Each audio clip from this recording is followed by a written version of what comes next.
Hello all. ഇന്ന് നമ്മൾ എടുക്കാൻ പോണത് കെമിസ്ട്രിയിലെ ഫസ്റ്റ് ചാപ്റ്ററാണ്. മാറ്റങ്ങളുടെ രസതന്ത്രം, അല്ലെങ്കിൽ എന്താ അതിന് പറയുക, കെമിസ്ട്രി ഓഫ് ചേഞ്ചസ്. ഇപ്പോൾ ഒരു ബുക്ക് എടുത്തിട്ട് എന്ത് ചെയ്യുക, ഹെഡിങ് അവിടെ എഴുതി വെച്ചോളി, കെമിസ്ട്രി ഓഫ് ചേഞ്ചസ്. ടെക്സ്റ്റ് ബുക്കും ഒപ്പം തുറന്ന് വെക്കണം കേട്ടോ ഈ ക്ലാസ് കാണുമ്പോൾ. പിന്നെ നിങ്ങൾക്ക് കെമിസ്ട്രി ഇഷ്ടമാണോ? കമൻറ്റിൽ പറയട്ടാ. കെമിസ്ട്രി ടഫാണോ, അതേപോലെ തന്നെ ഇഷ്ടമാണോ എന്നൊക്കെ. എല്ലാവർക്കും ബയോളജിയാണ് ഇഷ്ടം എന്ന് പറഞ്ഞാൽ ആർക്കെങ്കിലും കെമിസ്ട്രി ഇഷ്ടമുണ്ടോ? ഇല്ലെങ്കിലും നമുക്കിങ്ങനെ ഇഷ്ടപ്പെടാം. കാരണം കുറച്ച് കാര്യങ്ങളേ ഉള്ളൂ, നല്ല സിമ്പിളായിട്ട് നമുക്ക് നല്ല കൗതുകത്തോടെ പഠിക്കാൻ പറ്റിയതാണിത്. കാരണം നമ്മുടെ ചുറ്റിലും സംഭവിക്കുന്ന കാര്യങ്ങളാണ്. നമ്മൾ തന്നെ ആലോചിക്കണം, ഇത് എന്തുകൊണ്ട് അങ്ങനെ സംഭവിച്ചു, ഇങ്ങനെ സംഭവിച്ചു, ഇതിനെക്കുറിച്ചൊന്നും നമ്മൾ ചിന്തിക്കുന്നില്ല. അതാണ് നമുക്കിതൊന്നും ഇഷ്ടമല്ലാത്തത്. നമ്മളാകെ പഠിക്കുന്നതിനെക്കുറിച്ചും പഠിത്തം ഇങ്ങനെ പഠിക്കാനുള്ള ഇതാണെന്ന് വിചാരിക്കുന്നുള്ളൂ. അതെന്താണ് സംഭവം എന്ന് നമ്മൾ എന്ത് ചെയ്യുന്നില്ല, നോക്കണില്ല. അപ്പം എന്ത് ചെയ്യാം, നമുക്ക് ചാപ്റ്ററിലേക്ക് പോയാലോ? അപ്പോൾ നിങ്ങൾ ഫിസിക്സ് ചെയ്തതിലേക്ക് വെറുതെ ക്ലാസ് കണ്ടിട്ട് ഇങ്ങനെ എഴുതിയിട്ടും ക്ലാസ് കണ്ടിട്ടും ഇങ്ങനെ പോകരുത്. പഠിക്കും വേണം, എന്നാലാണ് എക്സാം എടുത്തുമ്പോൾ മാർക്ക് കിട്ടുള്ളൂ. അപ്പോൾ എന്ത് ചെയ്യാം, ഫസ്റ്റ് തന്നെ നിങ്ങളെ ചാപ്റ്റർ തുടങ്ങുമ്പോൾ ഒരു ചിത്രം കണ്ടില്ലേ, കുറേ ചിത്രങ്ങളുണ്ട്. അപ്പം ആദ്യം തന്നെ നിങ്ങളോട് പറയുന്നത് ആ ചിത്രം നിരീക്ഷിച്ചിട്ട് അവിടെ എന്തെല്ലാം കാര്യങ്ങളാണ് കാണുന്നതെന്ന് എഴുതാനാണ്. പക്ഷേ അവിടെ എന്തൊക്കെ നിങ്ങൾ കാണണ്ടേ? ഫസ്റ്റ് എന്താ കാണുന്നത്? ഫസ്റ്റ് ടെക്സ്റ്റിൽ തന്നെ തന്നിട്ടുണ്ട്. എന്തുണ്ട്? ഒരു മെഴുകുതിരി കത്തുണ്ട്. മെഴുകുതിരി കത്തുന്നു, കണ്ടില്ലേ? അപ്പോൾ അത് ടെക്സ്റ്റിൽ തന്നെ എഴുതിയിട്ടുണ്ടാവും. ഒരു കാൻഡിൽ ബേണിങ്, കണ്ടില്ല? ഇവിടെ കത്തണ കണ്ടില്ല? ഇവിടെ ഒരു മെഴുകുതിരി കത്തുണ്ട്. പിന്നെ ഫുഡ് ഉണ്ടാക്കണ കണ്ടില്ലേ? ആഹാരം പാകം ചെയ്യുന്നു, ഫുഡ് ബീയിങ് കുക്ക് ചെയ്യുന്നുണ്ട് അല്ലേ? അവിടെ ഫുഡ് ഉണ്ടാക്കുന്നുണ്ട്, മെഴുകുതിരി കത്തുണ്ട്. പിന്നെ ഒരാൾ കുത്തിയിരുന്നിട്ട് എന്തോ ചെയ്യുന്നുണ്ട്. എന്താണ്? കല്ലിൽ നിന്നിട്ട് കല്ലിങ്ങനെ കൊത്തി അതിൽ നിന്ന് ഇങ്ങനെ പ്രതിമ ഉണ്ടാക്കൂലേ, അത്. Stone shaped into sculpture. അപ്പം അങ്ങനെ ഒരാൾ ഇരുന്നിട്ട് എന്തുണ്ട്, പ്രതിമ ഉണ്ടാക്കുന്നുണ്ട്. എവിടെ നിന്ന്? കല്ലിൽ നിന്ന്. പിന്നെ നിങ്ങൾ അതേപോലെ തന്നെ 4 അവിടെ എഴുതാൻ തന്നിട്ടുള്ളൂ, അതുകൊണ്ട് ഇപ്പോൾ 4 എഴുതിയാൽ മതി. പിന്നെ നമ്മൾ ശ്രദ്ധിക്കേണ്ടത് ബനാന എന്ത് ചെയ്യുന്നുണ്ട്, റൈപ്പനിങ്, പഴുക്കുന്നുണ്ട്, പഴം പഴുക്കണില്ലേ? പിന്നെ അവിടെ മേശാപ്പൂവ് കത്തണൊക്കെ ഉണ്ട്, കണ്ടില്ലേ? പൂത്തിരി കത്തണൊക്കെ ഉണ്ട്. അപ്പം ജസ്റ്റ് നിങ്ങൾ എന്ത് ചെയ്യുക, ടെക്സ്റ്റ് ബുക്കിൽ ആ ഗ്യാപ്പ് ഇട്ട 2 എടുത്ത് ഇത് 2 എഴുതി വയ്ക്കുക. മലയാളം മീഡിയക്കാരെ എഴുതേണ്ട മനസ്സിലായില്ലേ? കല്ലിൽ നിന്ന്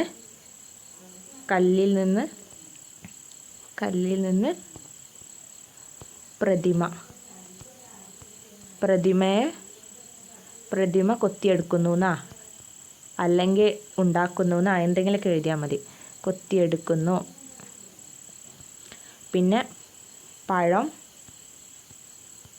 പഴുക്കുന്നു. ഇങ്ങനെ കുറേ മാറ്റങ്ങളാണ് നമുക്കിവിടെ കാണുന്നത്. അപ്പോൾ ഇവിടെ പലതരത്തിലുള്ള മാറ്റങ്ങളാണ് നടക്കുന്നത് അല്ലേ? എല്ലാം ഒരേ തരത്തിലുള്ള മാറ്റങ്ങളാണോ? Are this changes same? എല്ലാം ഒരുപോലത്തെ മാറ്റമാണോ? ചിലത് നാച്ചുറലാണ്, പ്രകൃതിദത്തമായിട്ട് നടക്കുക. അപ്പോൾ പഴം പഴുക്കണത് നമ്മളാരെങ്കിലും പോയിട്ട് പഴുപ്പിക്കുന്നതാണോ? അത് വാഴയമ്മ നിന്നിട്ട് താനേ പഴുക്കും. അപ്പോൾ അത് നാച്ചുറലായിട്ടാണ്. അതേപോലെ തന്നെ ചിലത് മാൻമെയ്ഡാണ്. സം ചേഞ്ചസ് ആർ നാച്ചുറൽ, ചിലത് മാൻമെയ്ഡാണ്. മാൻമെയ്ഡ് വെച്ചാൽ നമ്മൾ ഇപ്പോൾ കല്ലിൽ നിന്ന് പ്രതിമ ഉണ്ടാക്കുന്നത്, അത് കല്ല് സ്വയം പ്രതിമയായിട്ട് മാറില്ലല്ലോ, നമ്മൾ കൊത്തി കഷ്ടപ്പെട്ടിട്ട് ഉണ്ടാക്കിയല്ലേ. അപ്പോൾ ചില ചേഞ്ചസ് എന്തായിരിക്കും, മാൻമെയ്ഡായിരിക്കും. അങ്ങനെ 2 തരത്തിലുള്ള ചേഞ്ചസ് ഉണ്ട്. This are different types of changes. അത് നമുക്ക് മനസ്സിലായില്ലേ, 2 തരത്തിലുള്ള ചേഞ്ചാണെന്ന്. ഇനി അതിലൂടെയാണ് നമ്മൾ ഒരു ടേം പരിചയപ്പെടാൻ പോണത്, മാറ്റർ. നിങ്ങൾ കേട്ടിട്ടുണ്ടാവും മാറ്റർ, അല്ലെങ്കിൽ എന്താണ് അതിന് പറയുക, ദ്രവ്യം എന്ന് പറയും. ദ്രവ്യം എന്ന് കേട്ടിട്ടില്ല? നമ്മൾ കഴിഞ്ഞ യൂണിറ്റ്സ് ആൻഡ് മെഷർമെൻറ്റിലും ദ്രവ്യത്തിനെ കുറിച്ച് പറഞ്ഞിട്ടുണ്ടായിരുന്നു. ദ്രവ്യം ഞാൻ പറഞ്ഞേ, ദ്രവ്യം എന്ന് പറഞ്ഞാലില്ലേ, ഈ ലോകത്തുള്ള എല്ലാത്തിനെയും കൂട്ടിയിട്ട് പറഞ്ഞാണ് ദ്രവ്യം. അതിൽ വെള്ളമുണ്ടോ? വെള്ളമുണ്ട്. അതേപോലെ തന്നെ വെള്ളം എന്ന് വെച്ചാൽ എന്താണ് ലിക്വിഡ്, അതായത് വെള്ളമായിട്ട് ബന്ധപ്പെട്ടതെല്ലതും. ഖരമായിട്ടുള്ളത്, ഖരം എന്ന് പറഞ്ഞാൽ എന്താണ്, ഇപ്പം തടിക്കഷ്ണം, മരം, പൂവ്, കായ, ഇങ്ങനെയൊക്കെ ഖരാവസ്ഥയിലുള്ള ഇതല്ലേ അത്, സോളിഡ് ആയിട്ടുള്ളത്. പിന്നെ അതേപോലെ തന്നെ ഗ്യാസ് ആയിട്ടുള്ള എല്ലാ വാതകങ്ങളും ഇല്ല നമ്മുടെ ചുറ്റും. അതായത് ഈ പ്രകൃതിയിലുള്ള എല്ലാ സംഭവങ്ങളും ഉണ്ടാക്കിയിരിക്കുന്നത് എന്താണ്, മാറ്റർ കൊണ്ടാണ്. അപ്പോൾ മാറ്റർ അല്ലെങ്കിൽ ദ്രവ്യം എന്ന് കേട്ടാൽ തന്നെ നമ്മൾ ആദ്യം ആലോചിക്കേണ്ടത് എന്താണ്, ഈ ലോകം നിർമ്മിച്ചിരിക്കുന്നത് എന്താണ്, ദ്രവ്യം കൊണ്ടാണ്. അപ്പോൾ all substance in the universe, ഈ സെൻറ്റൻസ് എഴുതാം. All substance in the universe are made up of matter. മറ്റേത് ഏതെന്ന് ഞാൻ പറഞ്ഞുതരാം. All substance in the universe are made up of, ഇതിങ്ങോട്ട് നീങ്ങില്ലേ, മെയ്ഡ് അപ്പ് ഓഫ് മാറ്റർ. പ്രപഞ്ചത്തിലെ എല്ലാ പദാർത്ഥങ്ങളും എന്തുകൊണ്ടാണ്, പ്രപഞ്ചത്തിലെ എല്ലാ പദാർത്ഥങ്ങളും, അത് ടെക്സ്റ്റിലില്ല പോയിന്റ്, പ്രപഞ്ചത്തിലെ എല്ലാ പദാർത്ഥങ്ങളും എന്തുകൊണ്ടാണ് നിർമ്മിച്ചിരിക്കുന്നത്, ദ്രവ്യത്താൽ. ദ്രവ്യം എന്ന് വെച്ചാൽ എന്താണ്, മാസ്, ദ്രവ്യത്താൽ നിർമ്മിതമാണ്. ആ ഒരു പോയിന്റിൽ അത് എഴുതിയേക്കണം. അപ്പോൾ അത് നിങ്ങൾ മനസ്സിലാക്കേണ്ട കാര്യമാണ്. ഈ ലോകത്തുള്ള എല്ലാതും നിർമ്മിച്ചിരിക്കുന്നത് ദ്രവ്യം കൊണ്ടാണ്. അപ്പോൾ ദ്രവ്യം എന്ന് കേൾക്കുമ്പോൾ നമുക്കൊരു മാതിരി ടേം പോലെ തോന്നിയാലും അതെന്താണ്, ഈ ലോകത്തുള്ള എല്ലാതും ചേർന്നത്. ദ്രവ്യത്തിന് നമ്മൾ പ്രധാനമായിട്ട് 3 അവസ്ഥയാണ് നമ്മൾ പറഞ്ഞിട്ടുള്ളത്. അതായത് ദ്രവ്യത്തിൽ എന്തൊക്കെ ഉൾപ്പെടും, ഈ ലോകത്തുള്ള ഖരാവസ്ഥയിലുള്ള എല്ലാതും, ദ്രാവകാവസ്ഥയിലുള്ള എല്ലാതും, വാതകാവസ്ഥയിലുള്ള എല്ലാതും. ഇതാണ് മെയിനായിട്ട് നമ്മുടെ 3 അവസ്ഥകൾ, മാറ്ററിൻ്റെ 3 സ്റ്റേറ്റ്, സോളിഡ്, ലിക്വിഡ്, ഗ്യാസ്. ഇത് നിങ്ങൾ പഠിച്ചിട്ടുണ്ടാവും. അപ്പോൾ അതെന്ത് ചെയ്യുക, അത് നിങ്ങൾ മനസ്സിലാക്കുക. അപ്പോൾ ഈ matter exist in different forms. Matter exist in different forms. അതിപ്പോൾ എന്തിലായിരിക്കാം, സോളിഡിലായിരിക്കും, ലിക്വിഡിലായിരിക്കും, ഗ്യാസിൽ, ഇങ്ങനെ എല്ലാത്തിലും മാറ്റർ എക്സിസ്റ്റ് ചെയ്യുന്നുണ്ട്. അതുപോലെ അത് പല ചേഞ്ചസും അതിനുണ്ടാവുന്നുണ്ട്. അത് നമ്മൾ പഠിക്കും. അപ്പോൾ ഇനി നമ്മൾ നോക്കാൻ പോണത് ക്യാരക്ടറിസ്റ്റിക്സ് ഓഫ് മാറ്റർ, അതായത് ദ്രവ്യത്തിൻ്റെ സവിശേഷതകളില്ലേ, അതാണ് ഇനി നോക്കാൻ പോകുന്നത്. അപ്പോൾ നമ്മൾ കുറച്ച് എക്സ്പെരിമെൻ്റൊക്കെ നിങ്ങളിൽ പറയുന്നുണ്ട്, കുറച്ച് പരീക്ഷണം ചെയ്തേക്കാനൊക്കെ പറയുന്നുണ്ട്. കാരണം അതിൻ്റെ സവിശേഷതകളില്ലേ മനസ്സിലാക്കാൻ വേണ്ടിയിട്ട് നമ്മളോട് കുറച്ച് എക്സ്പെരിമെൻ്റൊക്കെ ചെയ്യാൻ പറയുന്നുണ്ട്. അപ്പോൾ നമുക്ക് 2 കാര്യങ്ങളാണ് മനസ്സിലാവുക. അപ്പോൾ അതിന് മുന്നേ ആ എക്സ്പെരിമെൻറ്റിനെ കുറിച്ച് നമുക്ക് പരിചയപ്പെടാം. ആദ്യം എന്താണ് പറഞ്ഞിട്ടുള്ളത്,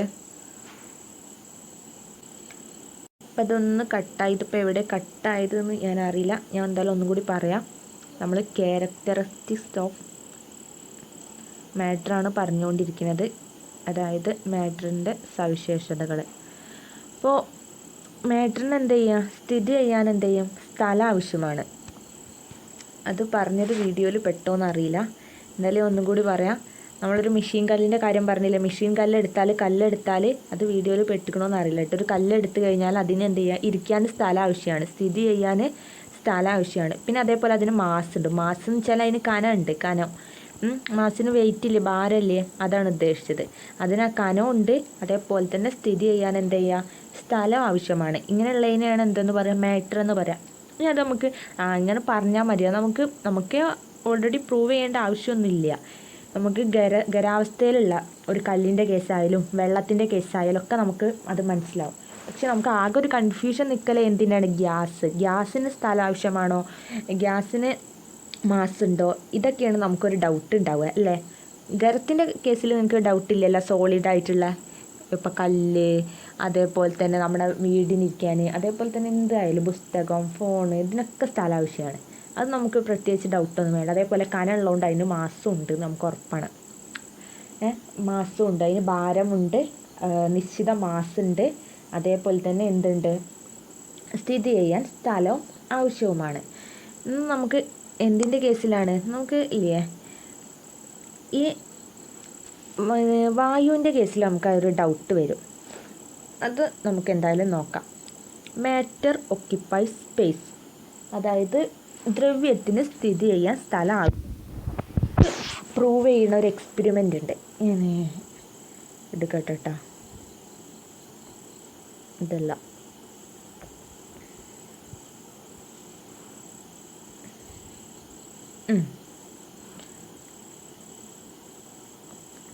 dip a stone into water. അതായത് ഒരു കല്ലെടുത്തിട്ടില്ലേ, നിങ്ങളോട് ഒരു വെള്ളത്തിലിടാനാണ് പറഞ്ഞത്. വെള്ളത്തിലിടുക മീൻസ് ഒരു കപ്പിൽ വെള്ളം എടുത്തിട്ട്, ആ ഒരു ബീക്കറിൽ വെള്ളം എടുത്തിട്ട്, എന്തെങ്കിലും ഒരു പാത്രത്തിൽ വെള്ളം എടുത്തിട്ട് നമ്മൾ എന്ത് ചെയ്യുക, അതിൽ കല്ലിട്ട് വെക്കുക. അപ്പം നിങ്ങൾക്ക് മനസ്സിലാവും വെള്ളത്തിൻ്റെ ലെവൽ ഉയരണതായിട്ട് നിങ്ങൾക്ക് മനസ്സിലാവും. ചെറിയ കല്ലിട്ടാൽ എന്ത് ചെയ്യും, കുറച്ച് ഉയരേ ഉണ്ടാവുള്ളൂ.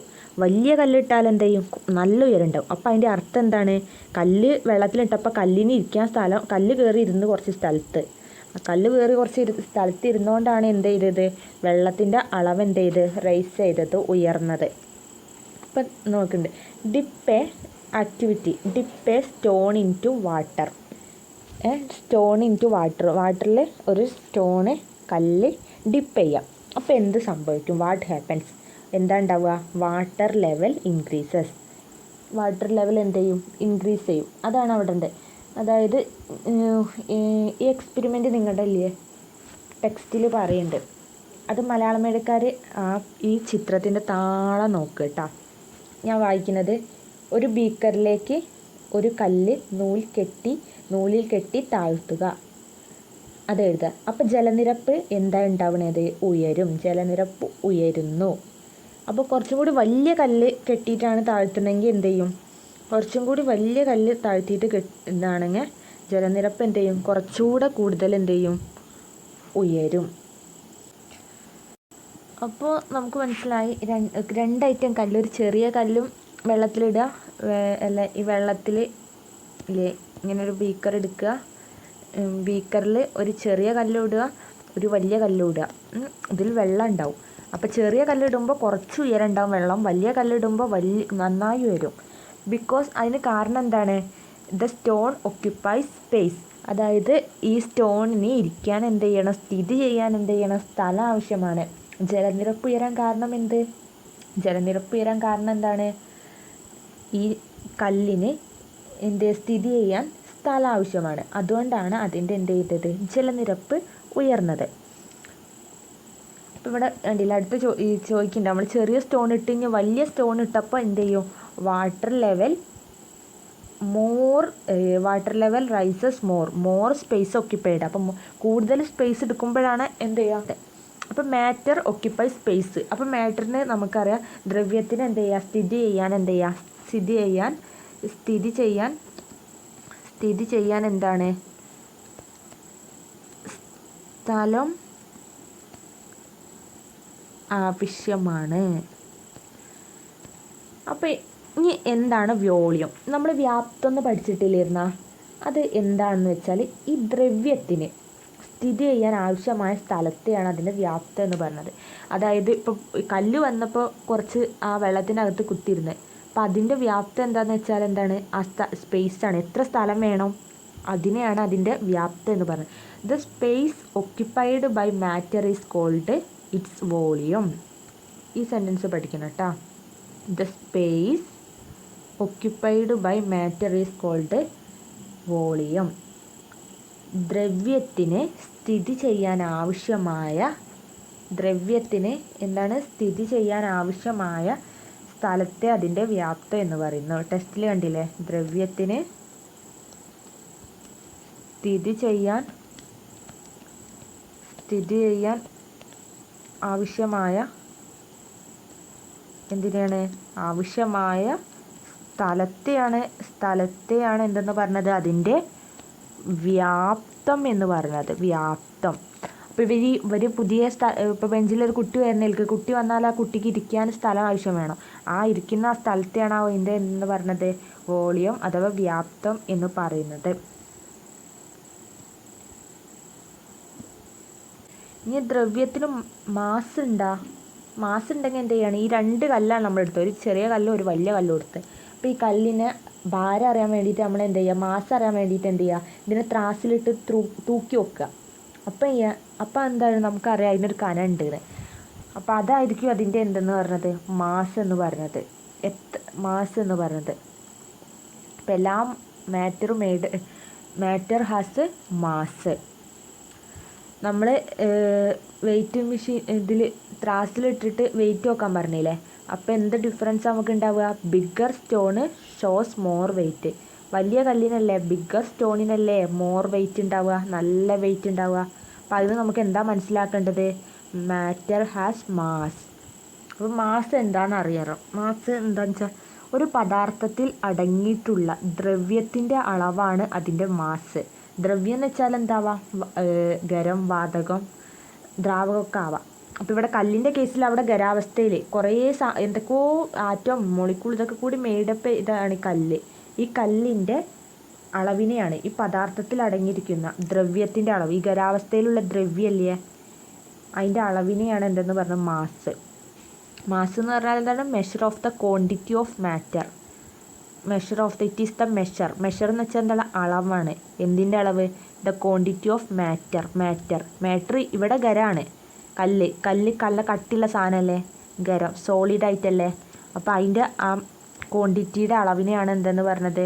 മാസ് എന്ന് പറഞ്ഞത്. ആ മാറ്ററിൻ്റെ അളവ്, measure of the quantity of matter, ഒരു പദാർത്ഥത്തിൽ അടങ്ങിയിട്ടുള്ള അതിൻ്റെ ദ്രവ്യത്തിൻ്റെ.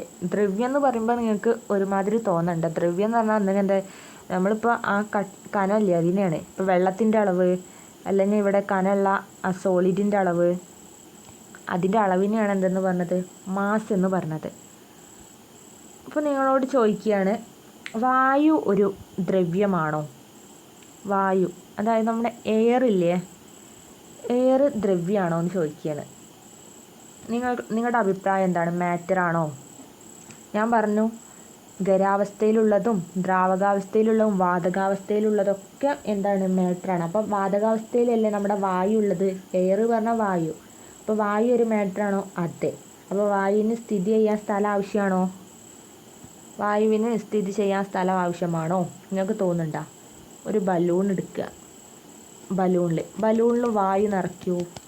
ഊതി വായു നിറച്ച് വായുവിന് ഇവിടെ ഇരിക്കാനുള്ള സ്ഥലം ഉള്ളതുകൊണ്ടാണ് ബലൂൺ വീർത്തത്. വായുവിന് സ്ഥലം ആവശ്യമില്ലെങ്കിൽ ബലൂൺ വീർക്കുമോ? ഇല്ല.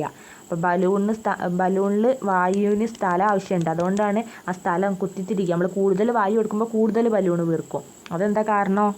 ബലൂണിക്ക് ഇങ്ങനെ വായു വിടുമ്പോൾ വായു ഇങ്ങനെ ഇരിക്കാനുള്ള സ്ഥലം എടുക്കുകയാണ്. ഇപ്പോൾ ഒരു ക്ലാസ് മുറിക്ക് കുട്ടികളെ വിടുന്നതിലേക്ക് നമ്മൾ വായുവിനെ ഇങ്ങനെ ബലൂണിൻ്റെ അകത്തേക്ക് വിടുകയാണ്. അപ്പോൾ അവരൊക്കെ അവിടെ പോയി ഓരോ സ്ഥലത്ത് കുത്തിരിക്കുന്നതുകൊണ്ടാണ് എന്ത് ചെയ്യുന്നത്? ഇത് ബലൂണ് വലുതാവണത്. അപ്പോൾ ബലൂൺ പൊട്ടുന്നത് എന്തായിരിക്കും?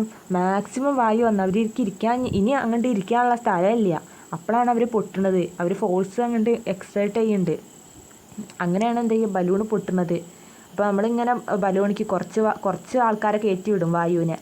അങ്ങനെ കൂടുതലാകുമ്പോൾ ബലൂൺ പൊട്ടും. അപ്പം അതാണ്. അപ്പോൾ വായുവിന് എന്ത് ചെയ്യുക? സ്ഥലം ആവശ്യമാണോ? സ്ഥലം ആവശ്യമാണ്. ഇനി വായുവിന് മാസ് ഉണ്ടോ? വായുവിന് കനം ഉണ്ടോ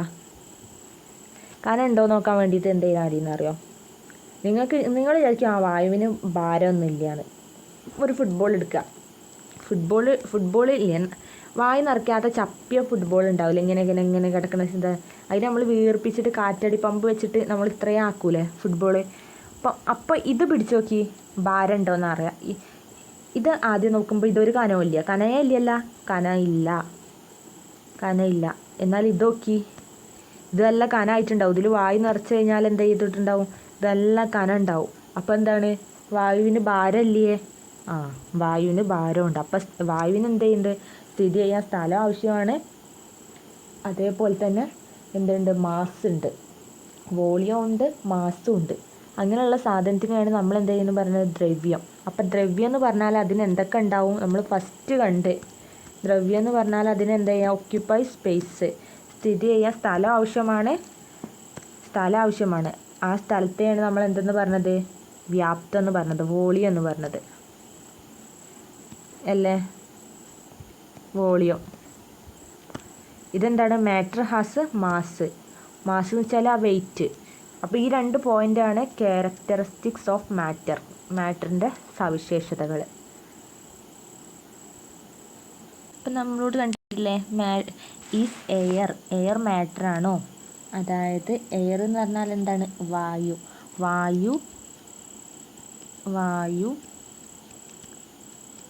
ദ്രവ്യമാണോ? വായു ദ്രവ്യമാണോ എന്ന് ചോദിക്കുന്നുണ്ട്. വായു ദ്രവ്യമാണോ എന്ന് ഇപ്പം നമ്മൾ കണ്ടില്ലേ, വായുവിന് സ്ഥിതി ചെയ്യാൻ സ്ഥലം ആവശ്യമാണ്. അതേപോലെ വായുവിന് മാസമുണ്ട്. ഫുട്ബോളിൽ നിറച്ചപ്പോൾ നമുക്ക് കനം ഉണ്ടെന്ന് മനസ്സിലായി. അപ്പം അത് വായു എന്താണ്? മാറ്ററാണ്. മാറ്റർ എന്ന് പറഞ്ഞാൽ ലോകത്തുള്ള എന്തിനും, ഇപ്പം നിങ്ങൾ നോക്കി നിങ്ങളുടെ ഒരു ജോമെട്രി ബോക്സ് മാറ്ററാണോ? ആണ്. അതിന് കനമുണ്ട്, അതേപോലെ തന്നെ അതിന് ഇരിക്കാൻ സ്ഥലം വേണ്ടേ? അതേപോലെ തന്നെ ഈ ലോകത്തുള്ള അപ്പം എല്ലാതും മാറ്ററല്ലേ? അപ്പം അതാണ് മാറ്റർ. അപ്പം മാറ്റർ എന്ന് വെച്ചാൽ എന്താണ്? ലോകത്തിലുള്ള എല്ലാം നിർമ്മിച്ചിരിക്കുന്നത് എന്തുകൊണ്ടാണ്? ഇതുകൊണ്ടാണ്, മാറ്റർ കൊണ്ടാണ്, ദ്രവ്യം കൊണ്ടാണ്. അപ്പം ദ്രവ്യം എന്ന് അവരതിനെ പേരിട്ടെന്നുള്ളൂ. മാറ്റർ അല്ലെങ്കിൽ ദ്രവ്യം എന്ന് പേരിട്ടെന്നുള്ളൂ. ഈ ലോകത്തുള്ള എല്ലാതും നിർമ്മിച്ചിരിക്കുന്ന അതിനെയാണ് മാറ്റർ എന്ന് പറയുന്നത്. അപ്പം അതറിയാൻ വേണ്ടിയിട്ട് നമുക്ക് വേറൊന്നും കൂടിയിട്ടാ നിങ്ങളോട് എന്താ പറഞ്ഞിട്ടുള്ളത്, ഒരു ഗ്ലാസ് എടുക്കുക. ഒരു ഗ്ലാസ് എടുത്തിട്ട് ഇതിലെന്ത് ചെയ്യുക, ഒരു ടവലില്ലേ, ടവൽ ഇതിൽ അങ്ങോട്ട് നിറയ്ക്കുക. അതായത് അതിൻ്റെ ഉള്ളിലേക്ക് കയറ്റി അങ്ങോട്ട് വെക്കൂലേ, ഗ്ലാസ്സിനുള്ളിൽ ടവൽ വെച്ചിട്ട് എന്ത് ചെയ്യുക, ഈ ഗ്ലാസ് എന്ത് ചെയ്യുക, കുറച്ച് വെള്ളം എടുത്തിട്ടില്ലേ, ആ വെള്ളത്തേക്കാണ്ട് ഒരു ബീക്കറിൽ വെള്ളം എടുത്തിട്ട് ഇപ്പോൾ ഈ ബീക്കറിൽ നിറച്ച് വെള്ളം ഉണ്ടെങ്കിൽ ഇതിലേക്കാണ്ട് കമത്തി വെക്കുക. എന്നിട്ട് നോക്കുക ഈ ടവൽ നനയുണ്ടോയെന്ന്. നിങ്ങൾ ചെയ്ത് നോക്കി, നിങ്ങൾ ചെയ്തിട്ട് പറയാം ടവൽ നനയുണ്ടോ നനയില്ല. ഇനി ഇവർ പറഞ്ഞത് ശരിയാണോ എന്ന് നമുക്ക് അറിയണ്ടേ. ടെക്സ്റ്റ് ബുക്കിൽ ഇങ്ങനെയൊക്കെ എഴുതി വിട്ടെന്ന് വെച്ചിട്ട് ശരിയാണോ എന്ന് നമുക്ക് ടെസ്റ്റ് ചെയ്യണ്ടേ. അപ്പം എന്ത് ചെയ്യുക, നോക്കി നോക്കുക. അപ്പം നനയില്ല. ഈ ടവൽ ഗെറ്റ് വെറ്റ്, ടവൽ നനയുന്നുണ്ടോ എന്നാണ് ചോദിക്കുന്നത്. ടവൽ എന്ത് ചെയ്യുക, നനയില്ല. അവിടെ ടെക്സ്റ്റിലുണ്ട്. അപ്പം ടവൽ നനയുന്നുണ്ടോ എന്ന് ഉള്ള ഭാഗത്ത് എന്ത് ചെയ്യും, ഞാൻ പറഞ്ഞ ടെക്സ്റ്റ് എടുത്തിട്ട് വേണം ഇരിക്കാനെന്ന്. അപ്പോൾ അവിടെ എഴുതണം ടവൽ നനയുന്നുണ്ടോ, ഇല്ല. ഇനി നമ്മളോട് ചോദിക്കുന്നത് എന്താണ്, ഗ്ലാസ്സിനുള്ളിൽ എന്തുകൊണ്ട് വെള്ളം കയറാത്തത് അല്ലേ? തല കുത്തി വെച്ചിട്ടുണ്ട്, വെള്ളത്തിന് അങ്ങോട്ട് കയറിപ്പോയിക്കൂടെന്നാ. എന്തുകൊണ്ട് വെള്ളം അങ്ങോട്ട് ഉള്ളിലേക്ക് കയറണില്ല, നിങ്ങളുടെ ഉള്ളിലേക്ക് എന്തുകൊണ്ട് വെള്ളം കയറണില്ല? കാരണം എന്താണ്, എയർ, വായു ഇൻസൈഡ് ദ ഗ്ലാസ് പ്രിവെൻറ്റ് വാട്ടറിനെ തടയുന്നു. അതായത് വെള്ളത്തിന് ഇത് കൂടെ കയറി വരാനൊന്നും പറ്റൂല. കാരണം ഇതിൻ്റെ ഉള്ളിൽ എന്തുണ്ട്, വായു ഇരിക്കുന്നുണ്ട്. അപ്പോൾ വായുവിന് ഇരിക്കാൻ സ്ഥലം വേണ്ടേ? വായുവിനെ നമുക്ക് കാണാൻ പറ്റണില്ല വിചാരിച്ചിട്ട് അതിന് സ്ഥലമില്ല എന്ന് പറയാൻ പറ്റൂല. അതുകൊണ്ടാണ്. അപ്പോൾ വെള്ളത്തിനെ തടയാനുള്ള ശക്തി ഉണ്ട് വായുവിന്. കാരണം വായുവിൻ്റെ സ്ഥലത്ത് പോയിട്ട് ഇരിക്കാൻ പാടില്ല. അപ്പോൾ വാട്ടർ ലെവൽ റൈസസ്. അപ്പം പിന്നെന്ത് ചെയ്യും, നമ്മൾ ബീക്കറിൽ ഇത്ര വെള്ളം ഉണ്ടെങ്കിൽ നമ്മൾ ഈ ബീക്കർ കമത്തി വയ്ക്കുമ്പോൾ എന്ത് ചെയ്യും, വെള്ളത്തിൻ്റെ ലെവൽ കൂടും എന്ന് പറഞ്ഞാൽ എന്താണ്, ഈ വായുവിന് ഇരിക്കാൻ സ്ഥലമുണ്ട്. അപ്പോൾ അതുകൊണ്ടാണ് വെള്ളത്തിൻ്റെ അളവ് എന്ത് ചെയ്യുന്നത്, ഉയരണത്. ജലനിരപ്പ് വ്യത്യാസം അനുഭവപ്പെടാൻ കാരണം എന്താണ്, വായുവിന് വ്യാപ്തമുള്ളതുകൊണ്ടല്ലേ. അപ്പോൾ വ്യാപ്തമുള്ളതുകൊണ്ടാണ്. അപ്പോൾ ഇത് നമുക്ക് എന്താ മനസ്സിലാക്കിയത്, air occupies space and has mass. അപ്പോൾ വായുവിന് എയർ ഒക്യുപ്പൈ എന്ന് വെച്ചാൽ സ്ഥിതി ചെയ്യാൻ സ്പേസും ഉണ്ട്, അതേപോലെ തന്നെ അതിന് മാസും ഉണ്ട്. അപ്പോൾ വായുവിന് സ്ഥിതി ചെയ്യാൻ സ്ഥലം ആവശ്യമാണ്, വായുവിന് മാസും ഉണ്ട്. അപ്പോൾ എന്താണ്, എയർ ഈസ് എ മാറ്റർ. അപ്പോൾ നമ്മൾ മനസ്സിലാക്കേണ്ടത് എന്താണ്, എയർ ഈസ് എ മാറ്റർ. അപ്പം ഇനി ഈ മാറ്ററിൻ്റെ ഡെഫിനിഷൻ നിങ്ങൾക്ക് എക്സാമിന് ചോദിക്കും. ഞാൻ എക്സാം എടുത്തുമ്പോൾ അവിടെ ചോദിക്കും, എന്താണ് matter? Anything that occupies space and has mass is called matter.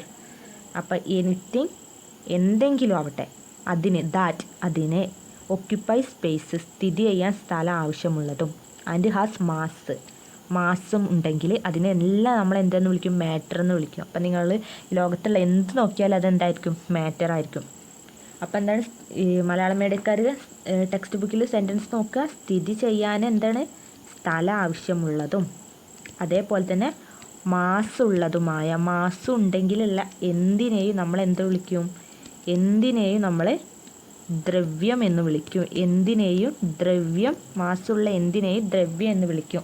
ഇനി ദ്രവ്യത്തിന് എത്ര അവസ്ഥകളുണ്ട്? മെയിനായിട്ട് matter exist in 3 main States. ഇതൊക്കെ എഴുതണം കേട്ടോ.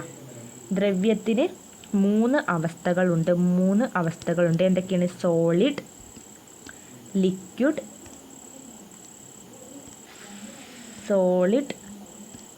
Liquid, gas. സോളിഡ് എന്ന് വെച്ചാൽ എന്താ? ഖരം. ലിക്വിഡ് എന്ന് വെച്ചാൽ ദ്രാവകം.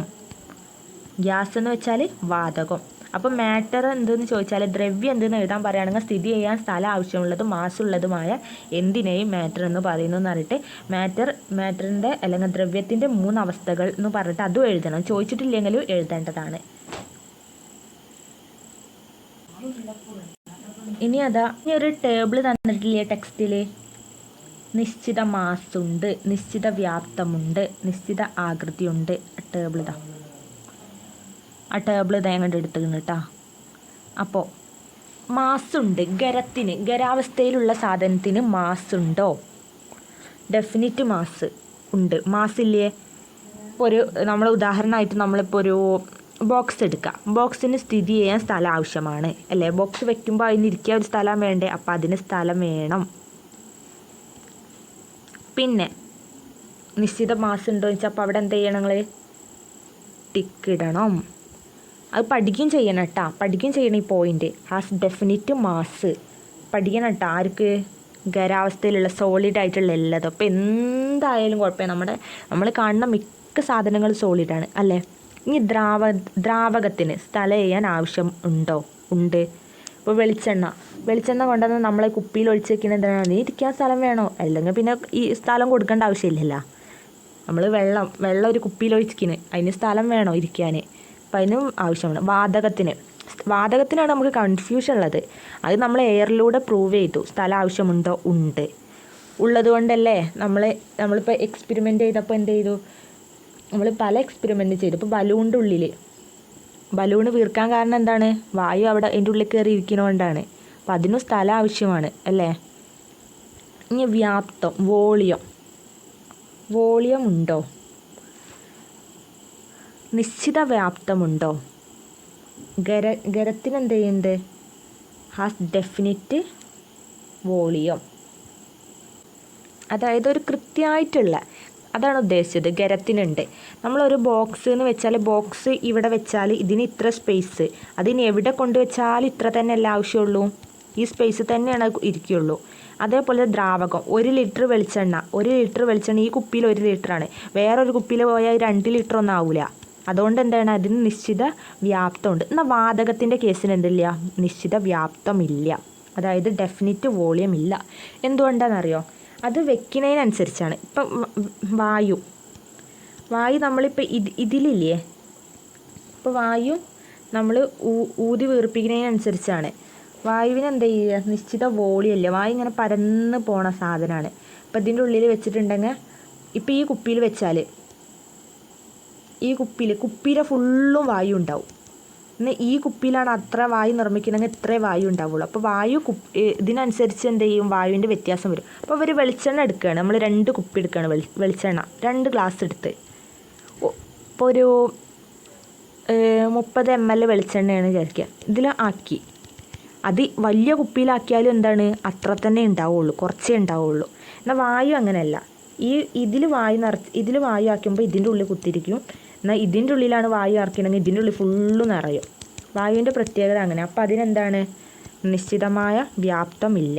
ഇനി ആകൃതി നമ്മുടെ ആർക്കുണ്ട്? ഇപ്പോൾ ഒരു ബോക്സിന് ആ പെട്ടി തന്നെയല്ലേ? എവിടെ ചെന്നാലും ആ പെട്ടി തന്നെയാണ് ആകൃതി. ഇങ്ങനെയുള്ള ഈ ചതുരം തന്നെയാണ് അതിൻ്റെ ആകൃതി. അല്ലാതെ അത് ഇപ്പുറം ചെന്നാൽ വട്ടത്തിലിരിക്കുമോ? ഇപ്പുറം ചെന്നാൽ ത്രികോണത്തിലിരിക്കുമോ? ഇല്ല. എന്നാൽ വെള്ളത്തിനോ? വെള്ളം നമ്മൾ ഇങ്ങനെയുള്ള കുപ്പിയിൽ ഒഴിച്ചാൽ ഈ ഷേപ്പിലായിരിക്കും ഇരിക്കുക. ഉരുണ്ടയിൽ വെച്ചാൽ വെള്ളം അതേപോലെ ഇരിക്കും. ത്രികോണത്തിലുള്ളതിൽ വെച്ചാൽ വെള്ളം അതിൻ്റെ ഉള്ളിൽ ഇങ്ങനെ ഫില്ലാവും. ഇപ്പോൾ വെള്ളത്തിന് എന്തില്ല? നിശ്ചിത ആകൃതി ഒന്നുമില്ല. വായു അങ്ങനെ തന്നെയാണല്ലേ. നമ്മൾ ഇങ്ങനത്തെ ബലൂണിൽ നിറച്ചാൽ വായു ഇതേപോലെ ഇരിക്കും. ഇനി ഇങ്ങനെയുള്ള ഒരു സാധനത്തിലാണ് നിറയ്ക്കണമെങ്കിൽ ആ ഷേപ്പിൽ. അപ്പോൾ അതിനെന്തില്ല? അതും ഇല്ല. അപ്പം അതാണ് നമ്മൾ എന്ത് ചെയ്യുന്നത്? മനസ്സിലാക്കേണ്ടത്. അപ്പോൾ ഇത്രയേ ഉള്ളൂ. പിന്നെ അടുത്ത ക്ലാസ്സിൽ നമുക്ക് ബാക്കി പറയാം. അപ്പോൾ നമ്മൾ കുറച്ച് കാര്യങ്ങളെ പഠിച്ചിട്ടുള്ളൂ. ആ കാര്യങ്ങളൊക്കെ എന്ത് ചെയ്യുക? നന്നായി പഠിക്കുക. അതിൽ മാറ്റർ എന്താണെന്നൊക്കെ, ദ്രവ്യം എന്താണെന്നും വോളിയം എന്താണെന്നും, പിന്നെ ഈ പട്ടികയിലുള്ള 3 കാര്യങ്ങൾ ഇതിൻ്റെ പ്രത്യേകതകളാണ്, സവിശേഷതകൾ. ആ സവിശേഷതകൾ ഫുള്ള് പഠിക്കണം. അപ്പോൾ ഒരു ഖരം എന്ന് ചോദിച്ചാൽ നിങ്ങൾക്ക് എഴുതാൻ പറ്റണം. അതിനും നിശ്ചിത മാസ്സുണ്ട്, നിശ്ചിത വ്യാപ്തമുണ്ട്, നിശ്ചിത ആകൃതിയുണ്ട്. ദ്രാവകം ചോദിച്ചാൽ നിശ്ചിത മാസ്സുണ്ട്, നിശ്ചിത വ്യാപ്തമുണ്ട്, നിശ്ചിത ആകൃതി ഇല്ല. ഇത് ചോദിച്ചാൽ എന്താണ്? നിശ്ചിത മാസ്സുണ്ട് പക്ഷെ വ്യാപ്തവും ഇല്ല, നിശ്ചിത വ്യാപ്തമില്ല, നിശ്ചിത ആകൃതി ഇല്ല. നിശ്ചിത എന്നുള്ളതിനാണ് ഇവിടെ ഡെഫിനിറ്റ് കൃത്യമായിട്ടുള്ള. Has definite mass, definite volume, definite shape. അപ്പോൾ ഇത് വെച്ചിട്ട് എന്ത് ചെയ്യുക, എഴുതുക. അപ്പോൾ ഇത്രേ ഉള്ളൂ കേട്ടോ. എന്തെങ്കിലും ഡൗട്ട് ഉണ്ടെങ്കിൽ കമൻറ്റ് ബോക്സിലും ഗ്രൂപ്പിലൊക്കെ ചോദിച്ചോളി.